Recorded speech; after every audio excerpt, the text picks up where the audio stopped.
அரசு பள்ளிகளில் முதலிடம் பெற்று நமது பள்ளிக்கு பெருமையை சேர்த்துள்ளார், நமது பகுதிக்கு பெருமை சேர்த்துள்ளார். அதனால் சுஷீலா அவர்களுக்கு இப்பொழுது அறக்கட்டளை சார்பாக பாராட்டு சான்றிதழும் கேடயமும் வழங்கப்படுகிறது.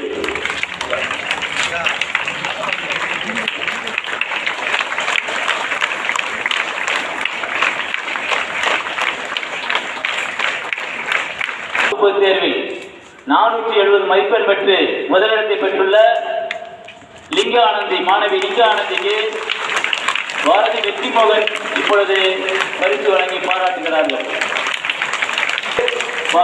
பாராட்டு சான்றிதழ் வாங்கப்படுகிறது.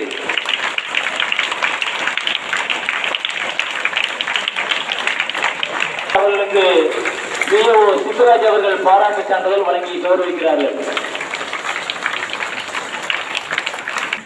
அரண்சை நிர்வாகத்தின் சார்பாக A1 டிஜிட்டல்